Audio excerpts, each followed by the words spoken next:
जांख्रिथायारि देंखोगिरि दैख्रं खुंगुर बसुमतारीनि दिनै थैनाय सान। एबसुनि गोलाव सम बड'लेण्ड सोमावसारनायाव गावनि जांख्रिथायारि देंखोजों रायजो राजाफोरखौ जावरिखांहोग्रा जांख्रिथायारि देंखोगिरि दैख्रं खुंगुर बसुमतारीया दिनैनि सानाव अबथिरा बे बुहुमखौ नागारलांदोंमोन।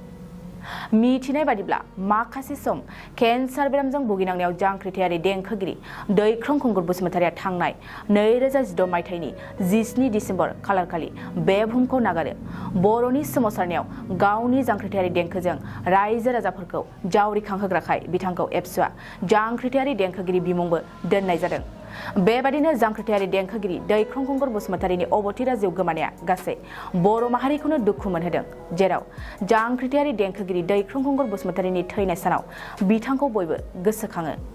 बेबादिनो दिनै क'क्राझार जिल्ला एबसु आरो क'क्राझार जिल्ला दुलाराय बर' हारिमु आफादनि जथायै जांख्रिथायारि देंखोगिरि दैख्रं खुंगुर बसुमतारीनि गामि क'क्राझार दतमा गयबारियाव थानाय बिथांनि मांखरसालियाव बिथांखौ गोसोखांनानै बिबार बावनाय हाबाफारि लादों।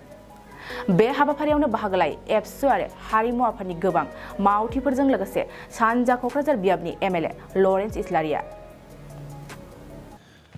जातिनि नंगुबै खामानि मावग्रा साफा साफा बिर हिसाबै जाति दानायाव जातिखौ गेरेमसा हारि दानायाव मुखुब गावनि गोसो गोरबोजों नांनाय होनोबा दैख्रं खुंगुर बसुमतारीखौ जों रायखांनांगोन। बिथाङा बोलोजों नङा, फिजिकेलि नङा, मेन्टेलि नङा, गावनि देंखो गोसो थुलुंगानाय बयखौबो गोजांस्रिव होनो हानाय देंखो सुजुनायनि गेजेरजों बिथाङा बर' हारिनि बा बड'लेण्ड सोमावसारनायाव हादोर सोरजिनायनि मुङावहाय बर' हारिखौ गेरेमसा हारि दानायनि मुङावहाय बिथाङा मेथाइ देंखो रोजाबदों। मेल मिटिं, गिदिर गिदिर पाब्लिक मिटिं, मास गेदारिं बेवहाय रोजाबदों। देंखो रोजाबनानै बर' हारिखौ जांख्रिखांनो हादों। बेयो दान्दिसेनो बावनानै थांजानाय मोनसे जाथाय नङा। नंखायनो बिथांखौ जोङो अबथिरा बिथाङा जिउ बावलांदोंब्लाबो बिथांनि कन्ट्रिबिउसन बा मावलांनायखौ जों बावनो हाया।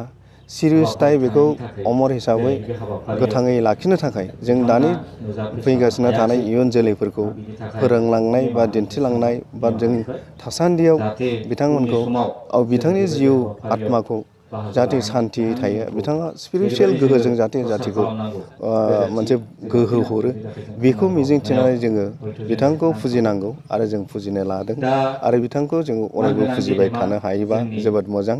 बेखौ मेसेज होबाय आं जोंनि गासै बर' माहारि बा रायजो राजाफोरनो। खारन नंगुबै मावनायनि नंगुबै बेसेनखौ होनो रोङाब्ला नोंबो इयुनावहाय होजानाय नङा, जों बेखौ मिथिगौ। दा अनब्लासो अननाय मोनो, अननो रोङाब्ला अनजाया होननाय बायदि। सिबिनो रोंब्लासो सिबिजायो, सिबिनो रोङाब्ला नोंबो सिबिजानाय नङा, नों जोगारब्ला नोंबो जोगार जागोन। दा बेनिखायनो जों बे आदर्शखौ जोङो सिगाङाव लानानै जोङो नंगुबै सेक्रिफाइस खालामनाय बे दैख्रं खुंगुर बसुमतारीखौ जोङो सिबिनांगोन। जेरैहाय बड'फाखौ जोङो बिनेस्वर ब्रह्मखौ जोङो सिबिलांदों, गारलामाथाखौ सिबिलांदों, बा खुंख्रा नार्जारिखौ सिबिलांदों। थिग बेबायदिनो जोङो सिबिनो नाजानांगोन आरो बिथांनि आत्माया जाहाथे सान्थि थायो। बे सान्थिनि थाखाय जोङो बिथांनि मांखरसालियावहाय बिथांखौ गोजोर खालामनो आरो बिथांनि स्टेचुखौ गोजोर खालामनो थाखाय माखासे गभर्नमेन्टनि अनसुंथाइनि गेजेरजों जों बेखौ मावनानै दोननायनि सिमां दं। दिनैहाय जोंहा मानगोनां सानजा क'क्राझार बियाबनि मानगोनां दैख्रं खुंगुर बसुमतारी, जायखौ जांख्रिथायारि देंखोगिरि बिमुं होदोंमोन दुलाराय बर' फरायसा आफादा, बिथांनि 6थि दिनै थैनाय सान आरो बे सानखौ क'क्राझार जिल्ला दुलाराय बर' फरायसा आफाद आरो क'क्राझार जिल्ला दुलाराय बर' हारिमु आफाद बोसोरफ्रामबो फालिबोबाय थादों आरो देग्लायबो बेबादिनो दिनैनि बे हाबाफारिखौ बानजायदों। बिथाङा 53 बैसोआव रुंसारि जादों। केन्सार बेमाराव गोग्लैनानै बिथाङा जिउ गोमानो गोनां जादों। बिथांखौ जोङो फाहामनो नाजालायदोंमोनब्लाबो खिन्थु जोङो बिथांखौ जोङो फाहामनो हायाखिसै। अबथिरा बिथाङा रुंसारि जालांबाय। दा बिक्रम कुंगुर बसुमतारी बिथाङा थांनाय 1987निफ्राय बड'फा उपेन्द्रनाथ ब्रह्मनि दैदेननायाव जि आलादा रायजोनि थाखाय सोमावसारनाय हाबाफारि लादोंमोन। बे हाबाफारियाव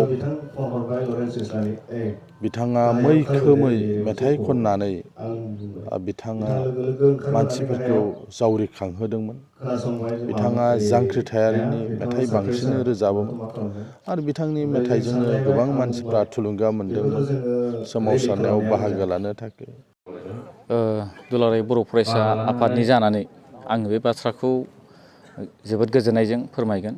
मानोना बिक्रम कुंगुर जितु बसुमतारी, जायखौ दुलाराय बर' फरायसा आफादा बिथांखौ जांख्रिथायारि देंखोगिरि होननानै बिथांखौ फोसावबाय। आरो बेबायदिनो दुलाराय बर' फरायसा आफादा जे बड'फा उपेन्द्रनाथ ब्रह्मनि जे हाबाफारि बायदियै बर' हारिखौ गेरेमसा हारि गायसननांगौनि मोनसे आयदा हिसाबै देंखोआवबो जिहेतु जोंनि बर' हारिनि गेजेराव मोनसे जांख्रिखांनाय, बे जांख्रिखांनाया लाबोनो हायो। बिनि थाखाय दुलाराय बर' फरायसा आफादा गासैबो जथुम्माफोराव जिहेतु जांख्रिथायारि देंखोगिरिनि मुङाव मोनसे देंखो मुसेनिथाम जितु फालिनाय जायो।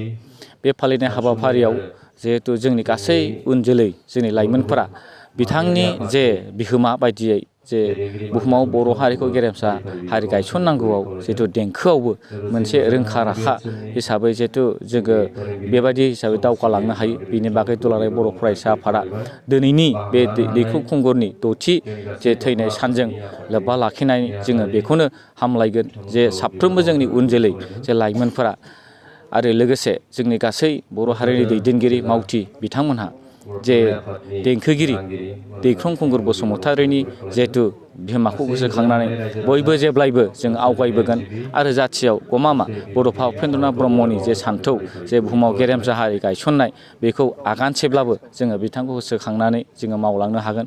बेखिनिखौनो मिजिंथिनानै दुलाराय बर' फरायसा आफादा दिनैनि बे सानाव बयखौबो दिनै हामलायो। नोंथाङा सानाय सुनाय बेरामनि जेंनायाव गोग्लैदों नामा? जुदि नोंथाङा सानाय सुनाय दंब्ला जिंगासिनांगौ गैया। चिरां जिल्लानि बेंटल गेट साफागुरियाव दायो एसआइ निउर' थेरापि सेन्टार दंसै। बे थेरापि सेन्टाराव नोंथाङा गोरलैयैनो देहानि सानाय सुनायखौ फाहामथाय लानो हागोन। बे आथिं सानायानो जाग्रोदों, ओमफ्राय जानाया एसे सिगांनिफ्रायनो जाखादों, ओमफ्राय बिदिनो गुबुन गुबुन मुलि जाबाबायदों, ओमफ्राय हामाखै। दिनैनि ट्रिटमेन्टआनो आङो एसे मोजां मोनसिनबाय। जेरै सिं सानाय, आफादावरि सानाय, मोदोम जरा सानाय, आइजोफोरनि जेंना, खर' सानाय बायदि बेरामखौ फाहामनाय जायो। लोगोसेयैनो बे सेन्टाराव थानानै फाहामथाय लानो हानायनिबो सुबिदा खालामदों। नोंथांमोनहा एसआइ निउर' थेरापि सेन्टाराव फाहामथाय लानो गोसो दंब्ला नैबे मबाइल नम्बर 7620160459 नङाब्ला 9476977956 आव थोंजों सुलाद लानो हागोन।